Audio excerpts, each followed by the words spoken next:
제목 같이 읽겠습니다. 영생이냐 영벌이냐. 마가복음 9장 38절에서 50절의 말씀을 가지고 하나님 말씀 전하겠습니다. 38절 읽겠습니다. 요한이 예수께 여짜오되 선생님, 우리를 따르지 않는 어떤 자가 주의 이름으로 귀신을 내쫓는 것을 우리가 보고 우리를 따르지 아니하므로 금하였나이다. 우리를 따르지 않는 자, 이 말 속에는 우리가 생각해 봐야 될 점이 있습니다. 교회의 공동체는, 교회라는 것은 사람을 따르는 무리가 아니라 교회의 머리이신 주님의 뜻을 따르는 공동체라 할 수 있습니다. 왜냐하면 교회의 머리는 예수 그리스도이기 때문입니다. 우리는 주님의 몸된 교회를 이루는 지체라는 것입니다. 머리는 예수님이고 눈과 귀와 입과 손과 코와 발과 우리 몸통은 다 예수님의 몸을 구성하는 지체라고 할 수 있습니다. 그래서 머리가 예수님이기 때문에 머리의 명령을 따르고 머리의 지시에 따르는 것이 정상적인 교회의 모습이라 할 수 있습니다. 그런데 오늘 이 본문에 나타난 요한은 생각을 다르게 하고 있습니다. 우리를 따르지 아니함으로 금하였나이다, 이렇게 하고 있습니다. 그것은 제자 공동체인 교회가 지향해야 될 바른 지점이 아니라는 것을 우리가 알아야 되는 것입니다. 손이나 발이 자기가 하는 일이 많다고, 내가 어디로든지 갈 수 있다고 자기 마음대로 몸을 주장해서는 안 된다는 것입니다. 위험한 낭떠러지에 발이 마음대로 가면 안 되는 거죠. 그리고 나쁜 도둑질이나 나쁜 행동을 손이 자기 마음대로 해서도 안 되는 것입니다.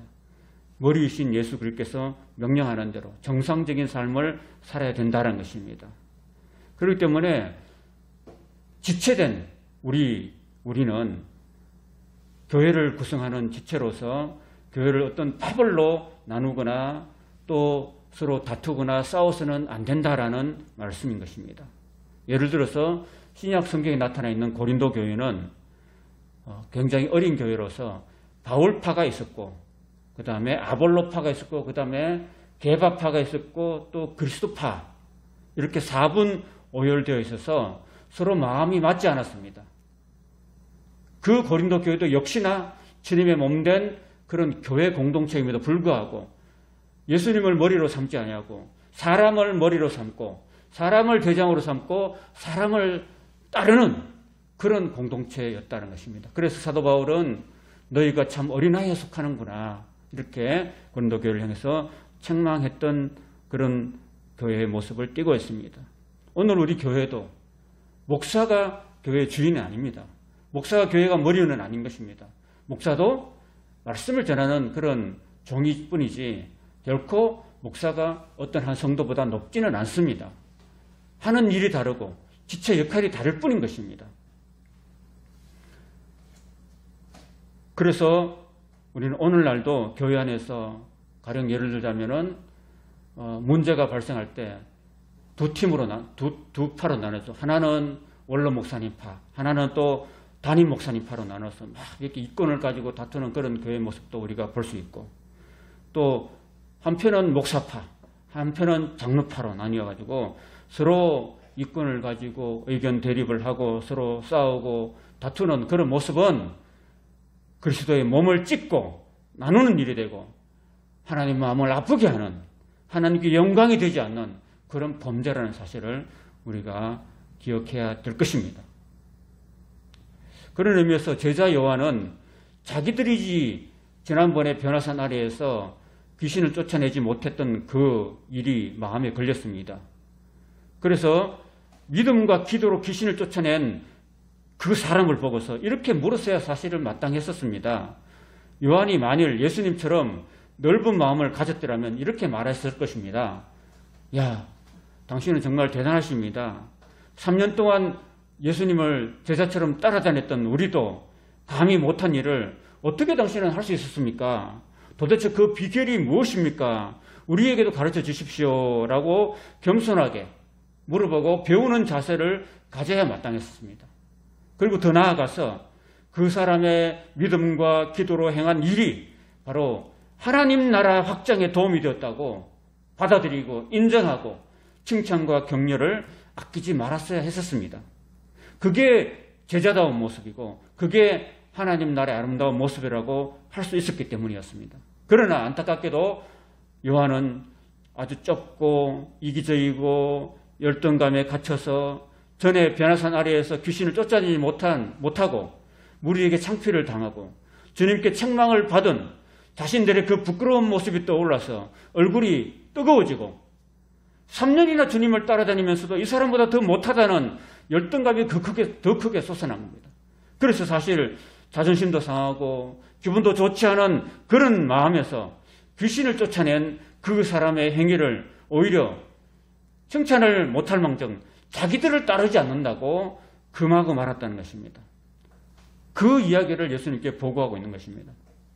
그러나 이것은 하나님의 나라의 역사를 가로막고 방해한 옳지 못한 그런 행위였다는 것입니다. 왜냐하면 예수님은 마태복음 12장 28절에서 내가 하나님의 성령을 힘입어 귀신을 쫓아내는 일이면 하나님의 나라가 이미 너희에게 임하였느니라고 말씀하셨기 때문인 것입니다.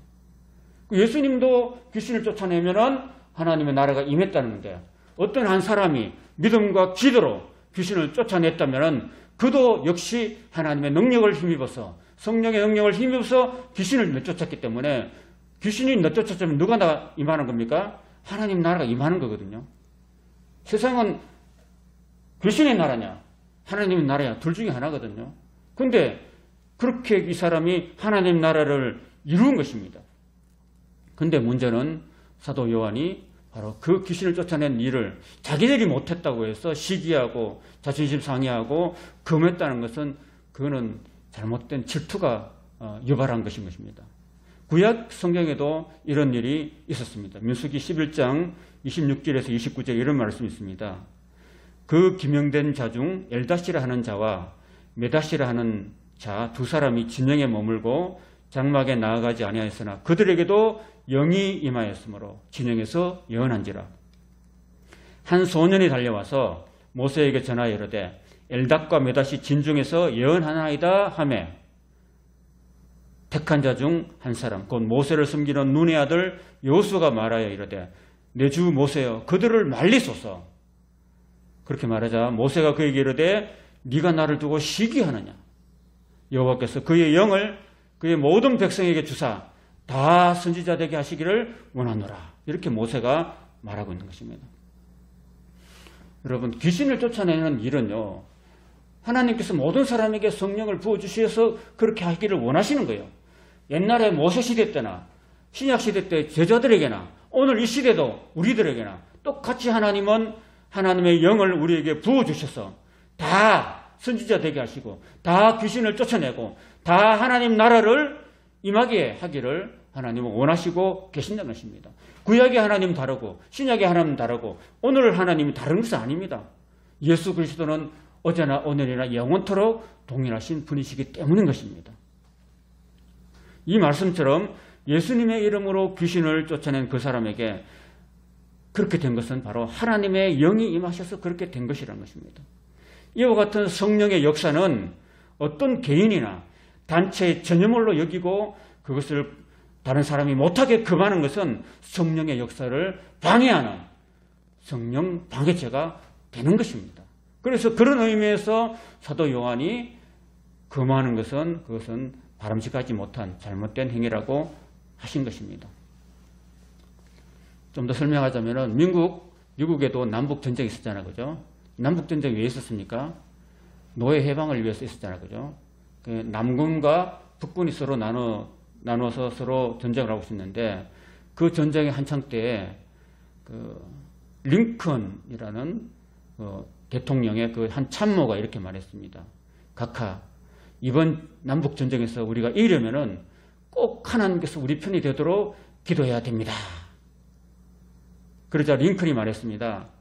장군, 우리가 생각할 것은 언제나 그렇듯이 하나님이 우리 편인가 하는 것보다도 더 중요한 것은 우리가 하나님 편인가 하는 것이 더 중요하다네. 나는 그렇게 생각하네. 그렇게 말했습니다. 이 링컨의 말이 옳습니다. 여러분, 교회는 늘 사람의 뜻을 따라가는 것이 아닌 것입니다. 하나님께서 어떤 교회에게 하나님 편이 되어주는 게 아니라 그 교회가 과연 주님의 뜻을 따르는 교회가 되느냐, 아니면 사람의 뜻을 따르는 교회가 되느냐 하는 것이 중요하다는 사실인 것입니다. 교회뿐 아니라 저와 여러분 각자도 예수를 믿으면서 하나님이 내 편이 되어줘야 돼, 이렇게 기도하는 것이 아니라, 한번 따라해 볼까요? 내가 주님의 뜻을 따르게 하소서. 아멘. 그것이 바로 올바른 자세인 것입니다. 여러분은 죄를 짓고 또 하나님 앞에 옳지 않은 일을 행하고 하나님을 사랑하지 않으면서도 주님을 향해서, 하나님을 향해서 하나님은 내 편이 되어주셔야 되고 하나님은 나를 사랑해 주셔야 됩니다, 이렇게 말하면 얼마나 이기적이지요? 그것이 아니라, 주님, 내가 아무리 어렵고 힘들게 살아도 주님께서 십자가에서 나를 위해서 죽으시고 사랑하시고 부활하시고 내게 생명을 주셨으니까 내가 지금 아무리 힘든 현실을 살아가고 있다라도 나는 주님을 원망하지 않습니다. 나를 사랑하시는 주님께 나는 내 뜻을 다 바쳐서 순종하렵니다. 주님, 나를 도와주세요. 내가 주님의 뜻을 따르는 제 자신이 될 수 있도록 도와주세요. 주님의 뜻이 무엇입니까? 자기를 부인하고 자기 십자가를 지고 주님을 따라가는 것이 주님의 뜻이거든요. 내가 주님의 뜻을 따르는 그런 주님의 딸이 되고 주님의 아들이 되게 해달라고 여러분이 그렇게 기도할 때 하나님은 여러분의 편이 되어주실 줄로 믿습니다. 39절 읽겠습니다. 예수께서 이르시되 금하지 말라. 내 이름을 의탁하여 능한 일을 행하고 적시로 나를 비방할 자가 없느니라. 40절입니다. 우리를 반대하지 않는 자는 우리를 위하는 자니라. 우리가 예수를 믿으면은 우리는 세상에서 싸움을 하는 것이 아닙니다. 영적인 싸움을 하는 거예요. 마귀와 악령들의 세력과 대항하여서 우리는 믿음과 그리고 기도로 영적 싸움을 하고 있는 것입니다.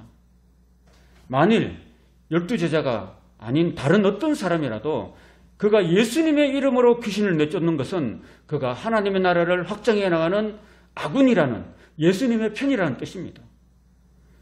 우리가 전쟁을 할 때 보면은 우리 부대와 상대방 부대가 막 서로 대전하고 싸우고 있을 때 제3의 부대가 우리를 공격하지 않고 우리가 공격하는 적군을 향해서 막 포화를 쏴대고 공습하고 전투기를 띄워서 막 보내고 또 군사들을 보내면은 그 제3의 부대는 우리 편입니까? 적군이 편입니까? 우리 편이잖아요. 그렇잖아요. 어떤 사람이 우리가 마귀를 대해서, 귀신을 대해서 싸우고 있을 때 또 다른 제3자가 또 아울러 예수님 이름으로 귀신을 쫓아내면은 그 사람은 적군이 아니고 우리 편이라는 거죠. 그죠? 그런 뜻입니다. 그런데 편협한 마음과 열등감과 또 자존심을 내세워가지고 그것을 막고 금하는 것은 그 사람의 사기를 떨어뜨리고 아군의 사기를 떨어뜨리고 그리고 패배로 이끄는 그런 어리석은 일이라는 것입니다. 그것을 우리가 기억해야 되는 것입니다. 더 나아가서 예수님은 여기서 제자들을 그리스도에게 속한 자라고 여기고 물 한 그릇이라도 대접하는 사람은 결코 상을 잃지 않을 것을 41절에 말씀하십니다. 41절 같이 읽겠습니다. 누구든지 너희가 그리스도에게 속한 자라 하여 물 한 그릇이라도 주면 내가 진실로 너희에게 이르노니 그가 결코 상을 잃지 않으리라. 그가 결코 상을 잃지 않으리라. 여기서 상이라는 것은 바로 천국의 상급을 말씀하십니다. 42절 또 누구든지 나를 믿는 이 작은 자들 중 하나라도 실족하게 하면 차라리 연자 맷돌이 그 목에 매어 바다에 던져지는 것이 나으니라. 여러분, 연자 맷돌이 이겁니다. 연자 맷돌은 것은 그야말로 말 그대로 나귀와 소가 돌리는 맷돌입니다. 이거는 우리 한국 전통 그 맷돌하고는 다르죠. 전통 맷돌은 그냥 콩을 넣고 팥을 넣고 이렇게 갈잖아요. 그럼 이것보다는 작아요. 근데 소나 나귀가 돌리는 이 연자 맷돌은요, 무게가 어마어마하게 나간답니다. 수톤에 이른다고 합니다. 이건 사람이 돌릴 수도 없는 거예요. 삼성 같은 힘센 사람만이 돌릴 수 있는 그런 연자 맷돌인데 이 연자 맷돌을 목에 딱 매는 거예요. 목에 매가지고 깊은 바다에 빠뜨려 있는 것이 낫다. 어떻게 했을 때 우리가 손과 발과 그리고 눈으로 그 작은 자 하나를 실족하게 했을 때, 실족하게 한다는 말은 죄를 짓게 한다는 거거든요. 그렇게 했을 때는 차라리 그냥 죽는 게 낫다. 차라리 죽어서 네 영혼이라도 구원하는 것이 낫다. 이런 말씀을 예수님께서 좀 약간 비약적으로 좀 이렇게 말씀하고 계시는 것입니다. 이 말씀하고 이렇게 비교해 봐야 됩니다. 누구든지 너희가 그리스도께 속한 자라여 물 한 것이라도 주면 그가 천국에서 상을 잃지 않을 것이다 라는 말씀과는 대조적으로 예수님 믿는 공동체 안에서 어떤 이가 믿는 자 중 작은 자 하나를 실족하게 하면, 범죄하게 한다면 연자 맷돌 메고 바다에 던져서 죽더라도 그 영혼만은 구원받는 것이, 영혼이 꺼지지 않는 지옥불에 던져지는 것보다 낫다고 예수님께서 강조하시고 있는 것입니다. 이 부분에 대해서 주님께서 좀 더 부연 설명하시는 것이 바로 44절, 46절, 48절에 계속 나오고 있습니다. 만일 내 발과 손과 눈이 너로 하여금 죄를 짓게 한다면 찍어내고 잘라내고 심지어 눈까지 뽑아내어서 장애자로 한쪽 눈 가지고 한 팔만 가지고 한 다리만 가지고 천국에 들어가는 것이 더 낫다. 정상인으로서 지옥에 들어가는 것이 더 낫지 못하다. 그런 말씀을 하고 계시는 것입니다. 그 얘기가 생각이 납니다. 여러분, 제가 한 몇 년 전에 영화를 봤는데 127시간이라는 영화가 있어요. 혹시 여러분 보셨습니까? 어떤 그 산악 등반을 좋아하고 이렇게 자전거 타고 막 이렇게 오지를 다니면서 이렇게 탐험하는 것을 좋아하는 한 청년이 있었는데, 그 청년이 그날따라 이렇게 핸드폰을 두고 왔어요. 핸드폰을 두고 이제 물도 이렇게 3-5병 같이 조그만 병 하나 그거 하고, 그리고 나머지 통신 수단을 다 넣고 그냥 그 바위길을 산길 바위길을 막 이렇게 자전거 타고 가다가 그만 이렇게 푹 빠져서 버렸습니다. 빠졌는데 바위 틈에 끼고 그 바위 틈에 팔이 끼어버렸습니다. 한 팔이. 그래서 아무도 연락할 수가 없는 거죠. 통신이 없으니까. 그래서 낮이 되고 밤이 되고 또 낮이 되고 밤이 되고, 밤에는요 그 산악 지역의 그 오지에 너무너무 추웠습니다. 그래서 정말 팔이 끼어가지고 어떻게 나올 수가 없는 거죠. 그래서 127시간 동안에, 127시간이면 무려 한 5일 정도 되잖아요. 5일이 넘잖아요. 일주일 가까이 되는 그 시간 동안에 먹는 거라고는 아무것도 그냥 물 한 병 가지고 버텼던 겁니다. 도저히 여기 있다가는 내가 굶어 죽든지 목말라 죽든지 배고파 죽겠다 생각해가지고 자기가 끼어있던 팔을 자기 스스로가 잘라냅니다. 이렇게. 그 실제 영화였습니다. 그 얼마나 아프겠어요. 그냥 자기 그 끼인 팔, 바위 틈에 끼인 팔을 잘라내고 이렇게 얼마나 고통스럽게 잘라내고 그 다음에 탈출한 거죠. 탈출해서 이제 나중에 보니까 이 한 팔 없는, 이 팔이 없는 장애인이 돼가지고 한 팔로 수영을 하고 있더라고요. 그 영화가 바로 127시간이라는 영화입니다. 여러분들이 넷플릭스나 다른 곳에서 다운받아서 볼 수 있습니다. 제가 그 영화를 본 것이 지금도 생각이 납니다. 그 한 팔을 잃고 자기 생명을 구했잖아요. 그죠? 그처럼 오늘 예수님께서 우리에게 말씀하시는 이 43절의 말씀, 만일 내 손이 너를 범죄하게 하거든 찍어버리라. 장애인으로 영생에 들어가는 것이 두 손을 가지고 지옥 곧 꺼지지 않는 불에 들어가는 것보다 나으니라고 주님께서 말씀하시는 것입니다. 주님께서는 사람의 범죄 여부에 따라서 영생에 들어가기도 하고 지옥 꺼지지 않는 불에 들어간다고도 말씀하신 것입니다. 그리고 45절입니다. 만일 내 발이 너를 범죄하거든 찍어버리라. 다리 저는 자로 영생에 들어가는 것이 두 발 가지고 지옥에 던져지는 것보다 나으니라. 그 다음에 47절에 똑같이 말씀하십니다. 만일 내 눈이 너를 범죄하거든 빼버리라.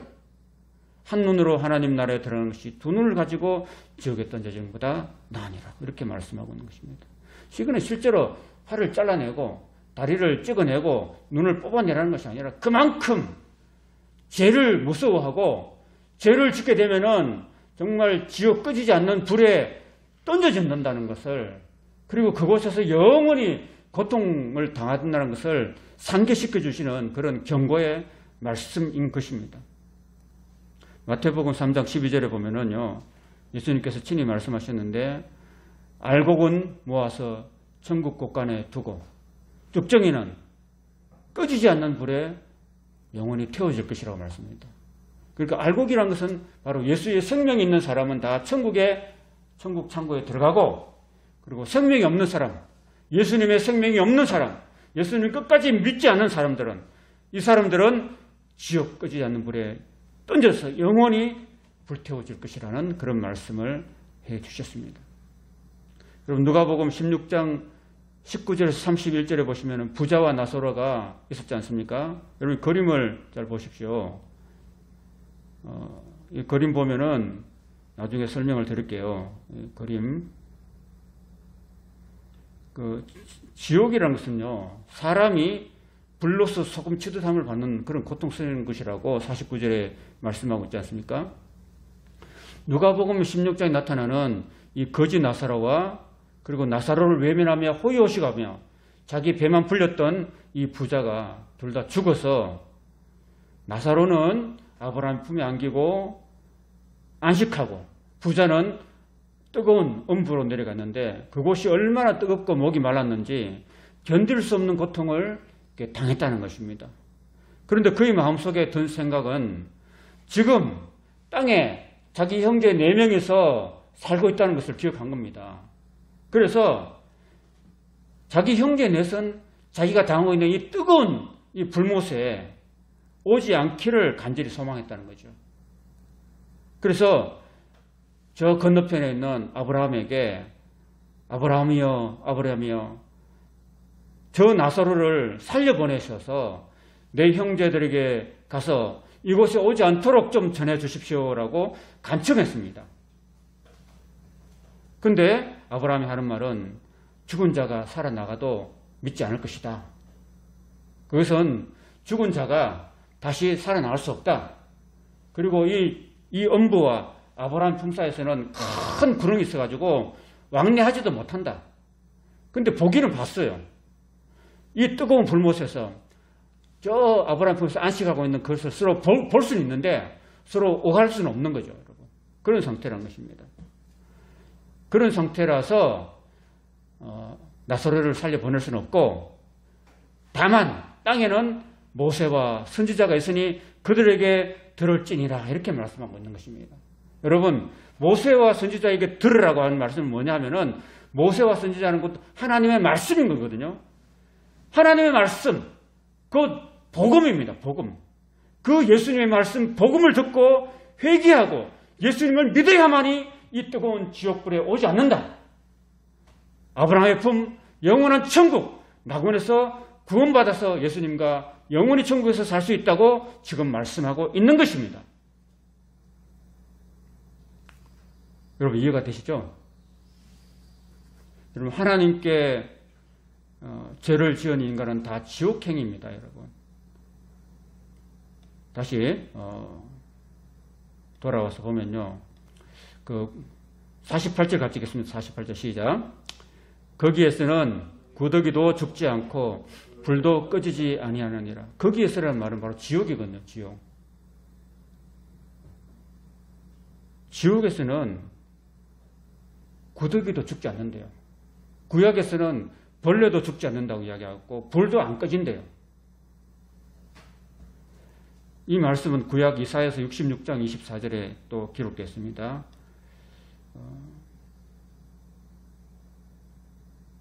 구약 이사야서 66장 22절에서 24절을 보시면은 구약에서 예언된 천국과 지옥을 묘사하고 있습니다. 22절에서 24절까지 같이 한번 읽어보겠습니다. 시작.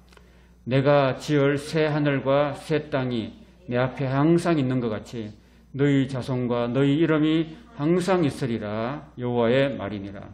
여호와가 말하노라. 매월 초하루와 매 안식일에 모든 혈육이 내 앞에 나와 예배하리라. 그들이 나가서 내게 배역한 자들의 시체들을 볼 것이라. 그 벌레가 죽지 아니하며 그 불이 꺼지지 아니하여 모든 혈육에게 가증함이 되리라. 이게 바로 구약에서 예언한 영원한 지옥의 모습이고, 23절과 22절과 23절은 바로 구약에서 예언한 영원한 천국의 모습입니다. 여러분 천국 가도 뭐 합니까? 뭐 하고 있어요? 예배하고 있잖아요. 그죠? 예배. 요한계시록에 보면은 요한계시록 2장과 3장에 보면요. 또 4장과 5장에 보면은 천국의 모습을 사도 요한이 올라가서 봤는데 거기서 뭘 봤습니까? 예배하는 모습을 봤어요. 모든 천군과 천사들이 예배하는 모습들, 하나님을 경배하고 아름다운 찬양으로 하나님께 영광 돌리는 그런 예배의 모습을 봤다는 것입니다. 천국 가면은 영원히 주님을 찬양하고 예배하는 그런 모습이라는 것을 우리가 보게 되는 것입니다. 49절 읽겠습니다. 49절 시작. 사람마다 불로서 소금 치듯 함을 받으리라 그랬습니다. 여기 보면은 SBS에 나 혼자 산다. 너는 내 운명이라는 그 TV 프로그램에 나왔는데 이 강남시하고 이 스피드 선수 이 선수하고 결혼해서 가정생활 하는데 어느 날 미꾸라리를 잡아왔어요. 미꾸라리를 잡아가지고 추어탕을 해 먹으려고 하니까 처음에 미꾸라지를 이렇게 큰 냄비에 담아놓고 대야에 담아놓고 소금을 팍 뿌렸어요. 굵은 소금을 팍 뿌리니까 어떻게 될까요? 미꾸라지들이 확 튀어오르는 거죠. 왜 튀어올랐을까요?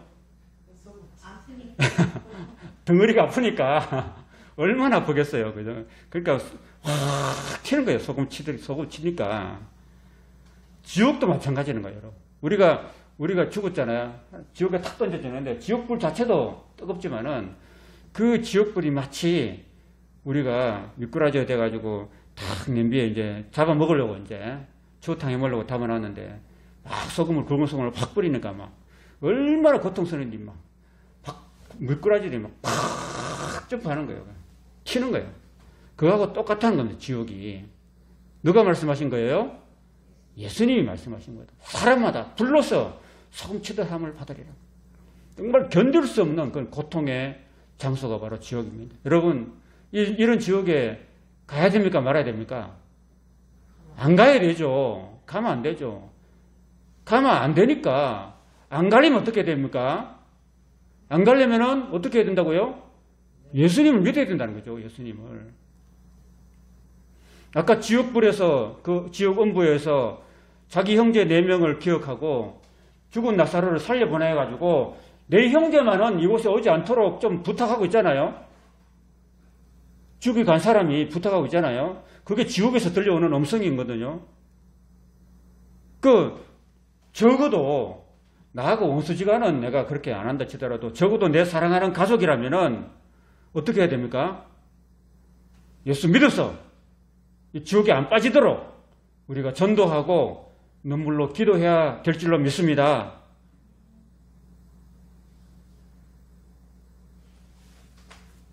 아까 조금 전에 제가 하나님께 죄를 지은 인간은 다 누구나 지옥행이라고 말씀드렸습니다.